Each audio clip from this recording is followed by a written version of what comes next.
Hello, and welcome to the Civil Service World podcast. I'm Suzannah Brecknell, Editor-in-Chief of Civil Service World, and today I'll be in conversation with Megan Lee Devlin, Director General of Service Transformation at the Ministry of Justice. We're recording this episode right in the middle of the Civil Service's One Big Thing initiative. If you haven't come across it before, One Big Thing is an annual upskilling programme.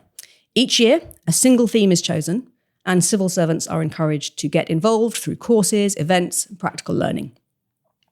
This year, the theme is AI. So across government, officials are being supported not just to learn about AI, but actually to use it and to think seriously about how those tools could improve public service delivery. Now, whether that idea fills you with excitement or nervousness, I've always thought the best way to really get to grips with the topic is to make it practical and make it human. And that's why I'm really pleased to welcome Megan to the podcast today. She'll be sharing how she actually uses AI in her day-to-day work as a senior civil servant. We'll talk through some of the benefits that AI offers, how she's navigated the challenges and concerns people have, and how she keeps up with the pace of change. And we'll also zoom out a little to look at what AI adoption looks like across the Ministry of Justice and the wider civil service. Megan, thank you for joining us today. Thank you so much, Suzannah. It's great to be on the podcast. Now, for listeners who don't know you, can you first of all tell us, what does your job involve? What does it mean to be DG of Service Transformation? My role here in Justice is two things: services, justice, service delivery, and transformation. On service delivery, I have the great privilege of leading teams that deliver access to justice services such as legal aid, lasting powers of attorney, and criminal injuries compensation. And on the transformation side, I lead on capabilities that seek to achieve a step change in the performance of those services and other justice services. So that's digital, data, AI, transformation, security, and project delivery. And our mission in Service Transformation Group, the group that I lead, is to bring those two things together, to make sure that we're delivering the best justice outcomes for the public with all the capabilities at our disposal. That's my day job, but also part of the day job is my wider leadership role in justice. I sit on the executive committee, I chair our inclusion council, and I'm the executive sponsor for gender diversity, all roles that I take equally seriously. I mean, it's an incredible role, such a wide range of really important topics to be digging into. And how did you get to be in that role? So I worked in the transformation space in the private sector for most of my career. My background was in consulting. I've previously worked at McKinsey, before that PwC, before that IBM. And it was during COVID when I saw what the public sector was capable of achieving in the face of extraordinary pressure and challenge, and the ways it could harness digital and data to do those things really effectively, that I was really inspired by what I might be able to achieve through becoming a civil servant. And just after COVID, I did a 6-month stint in the Cabinet Office, originally supposed to be a secondment, but I loved it. I decided to stay. I took on a substantive director role there, then became a DG in the Cabinet Office, where I led the digital and data function across government departments, working closely with CDIOs in all of our sort of major departments and ALBs. And then I subsequently joined MOJ, really to be closer to the coalface and to play a much bigger role in operational delivery as well as digital. So suffice to say that once I started working in the civil service, I discovered how great it is to have a job that you really jump out of bed in the morning, excited to do, and where you leave each day knowing that you've really done work that matters and that makes a difference. Yeah, I can't count the number of times when I interview someone and they say, I joined the civil service, it was meant to be 6 months, it was meant to be 2 years, and then, however many years later, they're still there, still finding challenges and inspiration. Yes. So let's get to the nitty-gritty of the day. What are some of the main ways that you use AI in your day-to-day work? Yeah, so I use AI really simply to save time. Mm-hmm. Things that take up my time day to day are things like reading data packs, meeting papers, briefings, commissioning teams. And AI helps me to do all of those things, but quicker. Mm-hmm. I use it to jump to important information. So using ChatGPT and Copilot in particular to sift through data packs and to pull out data and information that I need, and to do that really quickly. I use it to summarize insight. So to look at whether it be external research that I'm interested in, papers from think tanks or otherwise, or whether it's internal briefing packs, using prompts to give me headlines or to compare and contrast how data is changing over time, for instance. And then I use it for small tasks day to day that in aggregate add up to taking up a lot of time. For example, to make suggestions in documents, to draft emails or to look at my emails and improve clarity or reflect And most recently, one of the more recent use cases that I've been using with my office is by prompting AI to review my diary and how I'm spending my time, and to make suggestions about how to better align that with my priorities and where I would like to be spending my time as well. And all of that really helps me to save time so that I can focus on using my time to do things that really count, to support ministers, deliver their agenda, invest in my people, make sure that we as a group in service transformation are focused on the right things.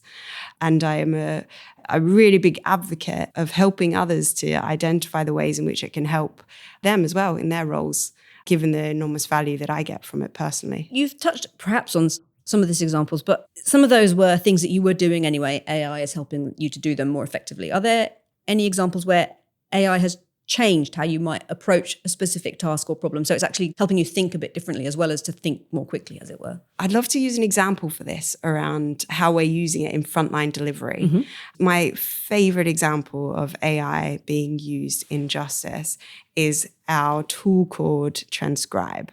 And that has really helped us to think about the problem very differently. Transcribe is a tool which has been built to automatically convert spoken interactions between probation officers and people on probation into structured notes, which reduces obviously their administration and it improves the quality and consistency of records. And pilots have shown that that can help reduce the time taken by about 50%, which is absolutely enormous incredible. in terms of how colleagues are using their time. But really crucially, and recently we did a round of interviews with probation officers, one colleague spoke about how for the first time in her career, a long career, she was able to spend the entirety of her interview or a meeting with a person on probation looking into their eyes and really thinking critically about what they need. And so at a very meta level, it helps us to do our work differently because it takes away some of that basic administration. Recently, the Prime Minister spoke about how AI is making public services more human. And I hope that example shows how in justice, we are thinking about how do we bring the sort of human side of justice to life more through using AI to do those sort of low-level administrative tasks. Yeah. So thinking about any of those examples, really, I'm interested in how you came to be using AI in that way. So thinking to our listeners, they may be, okay, I'd like to use AI more. Should I go and experiment with something like ChatGPT? Is there some place I can find out about bespoke things in my department? Obviously, it's in your temperament, I guess, and your professional background that you're interested in this stuff. But how did you come to be using those specific examples in your work? I use two different types of AI products in my role. The first is general purpose AI. So the likes of Copilot and ChatGPT, both of which we in MOJ have enterprise licenses for so that we can use them safely and securely and ensure our data is protected. And then secondly, some tailored tools, some bespoke tools that have been designed and that I use directly. On the first of those general purpose tools, I came to use that through experimentation, giving it a go, asking it questions, and actually indeed at the start, asking it questions about its capabilities and its limitations to try and understand a little bit more about how, in particular, generative AI worked. And layered on top of that, once I had a bit of a sense of the tooling, some structured learning to understand how to get the most out of AI, and I discovered the world of prompt engineering, which is a fancy way of saying asking it the right questions to be able to get answers which are most helpful. And often that means asking it some really specific things. I would like to see a comparison of X and Y in this format, taking into consideration these three important factors. So experimentation, but then also layering on top some practical training through which I could understand, not dissimilar to the AI for all training that we're doing through One Big Thing, to understand how to make the most of it. And that's the general purpose tools. On tailored tools, these are built either by Justice AI Unit, the colleagues we have within MOJ who've been looking at developing tools for colleagues, but also some that I've built myself or that colleagues have built, to use themselves and who have kindly shared with me. And I think that's a really important change that AI is bringing in terms of how we work as civil servants, is that it democratizes digital development. You don't need to be able to code to build a really useful AI tool that helps you to undertake a day-to-day task or assist with a day-to-day task. Yeah. So one of those bespoke tools, to give you an example, is a tool which distills long meeting packs down into the top points, but also is built into that basic tool, which was built with no code. So just through a good understanding of how ChatGPT in this instance works, is that it knows the sorts of things that are most relevant to me in my role. It knows my voice. It knows previous decisions that have been taken, and it can access SharePoint and the content and documents that I use in terms of institutional knowledge so that it can reference back to some of those. So it's tweaked in such a way which is really helpful for me. What I've been really encouraged by in the last year or so is colleagues right across justice are building their own tools within the parameters that we set in terms of safety and security, and using the tools that we're providing them to find creative ways to make their jobs easier and to focus their time on the stuff that counts. Yeah, because their expertise is in the job, how it's done and how to do it well. And now AI brings them a tool that can actually build more tools using that expertise that they already have, right, about their jobs rather than digital or coding or whatever. Absolutely. Just this morning, I heard of a colleague in private office who'd built, with very limited expertise in the digital space, an amazing tool which was helping day to day to improve the workflows of work through private office. I think I've seen that as well, where she was shocked by actually how chaotic it can feel in private office when you get all this input coming in and trying to coordinate it out into the red box. So build a tool to help. Absolutely. And it's a really big focus for us to make sure that we're putting AI into the hands of colleagues in a way which is safe and secure, but enables them to innovate locally and to build, not using code, but using the inherent capabilities of tools, solutions that help them day to day. So you have sort of addressed some of these, and I'm sure we'll talk more about the benefits that you've developed, but I think our listeners as well and people who are experimenting with AI, their concerns, there's challenges. You've addressed some there around, if you're working within a system that has been licensed by your organization and has the right guidance around it. Are there any other kind of limitations or challenges that you encountered in your AI use that you would like to share and reassure people about? Here's how we overcame it, or here's how this concern can be allayed? Of course, I've seen AI hallucinate, and AI hallucinations is a topic that we're all aware of, which is when AI tells you something factually wrong, but with great confidence. Yeah. That remains a challenge and is something that all colleagues, when they experiment, sooner or later, they'll come across a hallucination. It's a limitation of the technology. That's challenging, right? Because a core part of our role as civil servants is advice, and that advice must be accurate, must be objective, impartial, based on data. And so the key thing to overcoming that is to apply the rigor and critical thinking that we use to apply work from our human colleagues to the outputs of AI tools, and just keeping that limitation front of mind as we work with the tools is really, really important.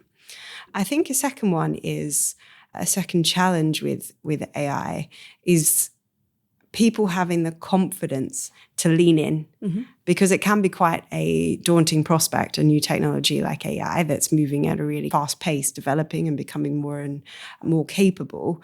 And it is hard to keep up. In terms of the ways in which colleagues can sort of think about that challenge of fast development, I'd encourage them to think about the ways in which they can connect with colleagues and experts in relevant fields to the work that they do, so that they have thought partners in terms of how they use the technology. And that might be internally, it might be the resident chief AI officer or a colleague within the digital team, but also might be thought partners beyond government. It might be industry leaders, it might be think tanks, or people who are thinking about the intersection of AI and technology in their area of expertise, and ensure that they're really challenging themselves to think about how the limitations of the technology apply in their field, and thoughtfully considering those alongside the risks and alongside the opportunity. And I guess one big thing is a great moment in terms of there's lots of resources being disseminated across the civil service, lots of talks, lots of, starting points where you might actually find people to connect with, organizations and institutions to connect with, where you can build that network. Is there anything else you'd add around kind of keeping up your skills up to date? As you say, it's really fast moving.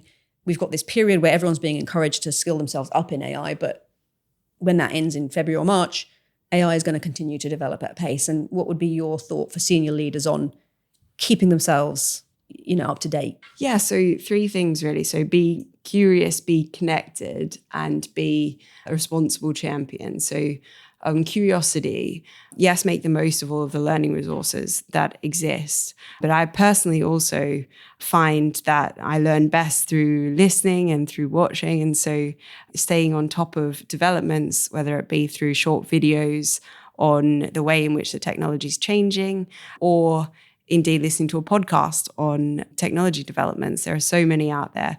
But basically thinking about, how do you learn best, and then being curious about the technology and it's changing. And the next technology on the horizon, AI is the technology of today. There's some exciting developments happening in quantum computing, in biotechnology. There's so much to learn, and it's really important to stay curious. Secondly, I mentioned, connecting with colleagues who have expertise, reaching out to digital counterparts or AI specialists, finding those thought partners that you can engage with as you think about how you can use AI. And one of the incredible advantages of working in government, in the civil service, is that there are so many others in your position across agencies, across teams, across departments. So connecting with them and understanding how they're using AI and what might be shared, and stealing that with pride. And then thirdly, a really important part of AI adoption for senior civil servants especially is being a responsible user of AI, knowing what responsible use of AI looks like and means, knowing the frameworks that apply in your organization. We have an ethics framework, for instance, that we follow, ensuring that you have the right governance in place to make sure that you have cross-functional insight into the AI that you're developing or deploying, and you're being really responsible in rolling it out. And then once all of those conditions are in place for AI to be used responsibly, that you're role modeling adoption and leaning into championing it. And I've been really encouraged by how our SCS in Justice have really lent into that agenda. We have over 80 SCS champions leading on AI adoption in their business units. And they aren't not AI experts. They are experts in a whole multitude of different things, but they're being curious, they're connecting, and they're championing responsible adoption. I think they're the really key ingredients for making a success of it. So you've brought us there to the kind of wider perspective of AI adoption across the MOJ. Tell us a little bit more about the Justice AI unit. Yeah, so the Justice AI unit is a group of technologists that sits in the Ministry of Justice on a mission to ensure that all colleagues have access to AI tools to be able to do their jobs effectively and to spare up time to spend on the stuff that really counts. They are leading on our AI learning and development. For instance, live at the moment, competition around prompts. So who has the best prompt, and sharing them on their AI site, which has attracted a huge number of colleagues leading in and sharing what's working. They are also rolling out our enterprise tools. They're the sorts of tools that all colleagues can access for generative AI support. And they're leading on the rollout of Justice Transcribe in probation, for instance. So the more bespoke tools that we're using for different sets of colleagues where we know that there's real opportunity for AI to solve a particular problem, and we're tailoring tools to be used. But what's really special about the AI unit is not just the work that they're doing, but how they're working. So some of the principles that they are living day to day is, first and foremost, working alongside colleagues, recognizing that AI is a powerful tool to help our people. So really listening to the different problems that colleagues have and helping to solve them. And secondly, being creative, thinking about the ways in which we can share great use cases and creating the platforms for colleagues to do that, being creative in the sorts of examples and ways that AI can be used, and in helping colleagues to think those through. And also thinking about AI talent differently. So we've got a range of AI internships and AI fellowships, which is really attracting lots of different types of people to join Justice and help us with our mission of deploying AI. So we're really proud of the work that they've done. They're a really new team, but they are really helping and building confidence across our colleagues in the ways that AI can help them, and in their confidence in trialing using the tools. Yeah, I love the example there around bringing in AI talent in different ways, because to me, it's almost like an organizational version of your be connected, build a thought partners network of people that can actually help you to work out what you should be doing, what you shouldn't be doing, where are the risks, where are the opportunities. You can't do it as an individual. You can't do it as a siloed organization. You need connections, right? So that's really interesting to me. You've spoken about you're excited about the SCS champions. You're excited about the work of the AI unit. But I just want to make sure we've gathered all your excitement. If you look at the adoption of AI across the MOJ or the wider civil service, what excites you when you look ahead to this momentum building behind AI adoption? What I'm most excited by is moving from pilots to scaling. So many departments, for instance, right at the start of this and generative AI boom, lots of people were trialing and starting small with using AI, generative AI, for instance, to support policymaking, or ourselves within justice, or the transcribe example within probation, starting small. We're at the stage now where we're starting to scale those and see the benefit on a much wider scale. And I think that's really exciting that we've been able to prove that there's real benefit. We've proven that we can build great products which are responsibly built, safely built, securely built, follow all of our standards that we hold ourselves to in terms of digital delivery. We've seen the benefit of them, and then we're now moving into making sure that colleagues right across the piece can access them. For instance, Justice Transcribe started with a small number of colleagues testing a product, providing their feedback. Deputy Prime Minister announced that it will be scaled to 1,000 colleagues just a few months ago, and that within 12 months, all colleagues would have access to Justice Transcribe. And I think that is just such a fundamentally powerful thing when we hear day in and day out probation officers telling us that it's fundamentally changed the way that they work. For an organization the size of MOJ, that really is big scale to, right? To go to all of them in a year. And what concerns you as you look ahead? What concerns me is that we know that in many of our public services, people out there are using AI to contact us and to engage with our customer services. Quite a simple example of that is that within our call centers or customer queries, we're receiving AI-generated customer queries. We also see it with some of our internal capabilities like HR, where people are applying for jobs using AI-generated resumes and otherwise. And I suppose rather than what concerns me, I think is a real opportunity for us, is that we need to really respond in kind to that level of demand we see through AI to make sure we can continue to deliver really high quality services and meet their expectations of people. I think that's just a really interesting trend that we're starting to see across a number of different services, within some of our access to justice services, here within some of our corporate services. And I think it's something which we collectively as a civil service need to think about how we're going to respond to that changing nature of demand. Yeah, and I guess that plays into, in the wider digital transformation sphere, you already much discussed gap between what people experience in their day-to-day consumer life and what they experience in government services, and lots of peddling, lots of great work trying to close that gap. So actually, you're reflecting there an AI version of that gap, that there's an experience people have in how they use AI day-to-day, how they want to interact with it, versus how government is using it itself and how it is reflecting that back to them. Yeah, absolutely. I think a trend towards people being more comfortable with using AI, therefore using that AI to engage with government, and a need on our behalf to think about how do we make sure that we can fully harness the benefits of AI to respond to that demand accordingly. So you've spoken a little bit about what AI literacy, what AI championing looks like for senior civil servants. Is there anything else you'd say to sort of senior leaders in government? And actually that could be someone who's a leader in a team, maybe not in the SCS, but still, in that leadership position.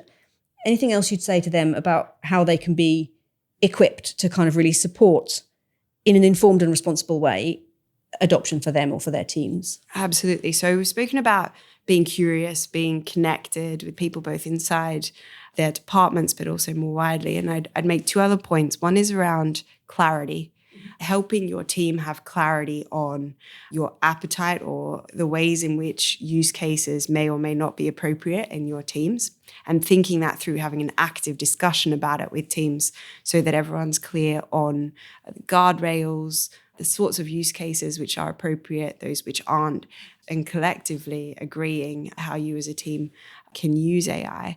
And then secondly, cross-functional governance. We've not spoken about in governance too much today, but it's really important that as we set out to use AI for new use cases, that we consider those use cases from a wide range of lenses, with the right input from legal colleagues, from security colleagues, from operational colleagues, in terms of the ways those tools will be used, in terms of technology colleagues, in terms of how those tools dock into wider systems that are currently being used.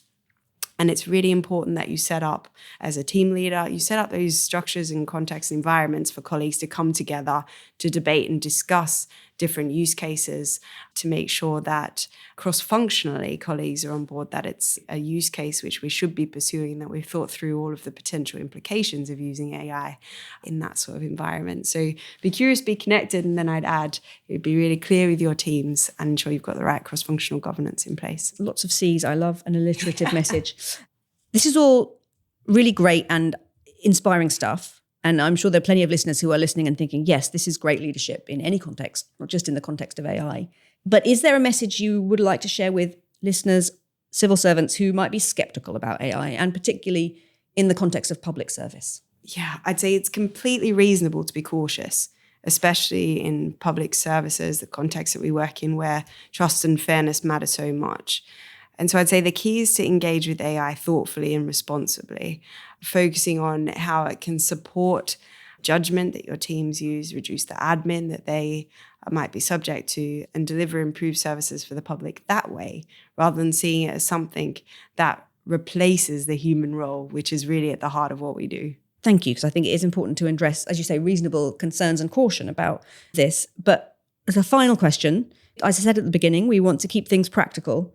So can I ask you to give us one practical piece of advice, one tip for civil servants who aren't sure where to begin using AI in their work? I think one thing that any colleague can do is tomorrow go and find out what tools are available to you in your team, in your department, in your agency. And so ask the question, do we have any AI tools that we could use? You may have access to Copilot, like we do here in the Ministry of Justice. You may have access to ChatGPT. We also have that solution. You might have different ones. But whatever guise that takes, ask it a question. Do some research, be curious, connect with colleagues and ask them how they're using it. So that would be my challenge to civil servants, is start by asking a question and see where it leads you. Well, start with a question seems like a great place. Obviously, as a journalist, I would say that, but I think that's a brilliant place to start with almost anything you're doing. Start with a question.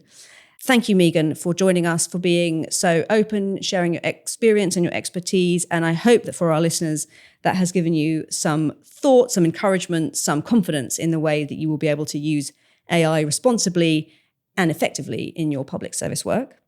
Thank you for listening. Do remember to subscribe to the Civil Service World podcast so that you will get the next episode right into your feed.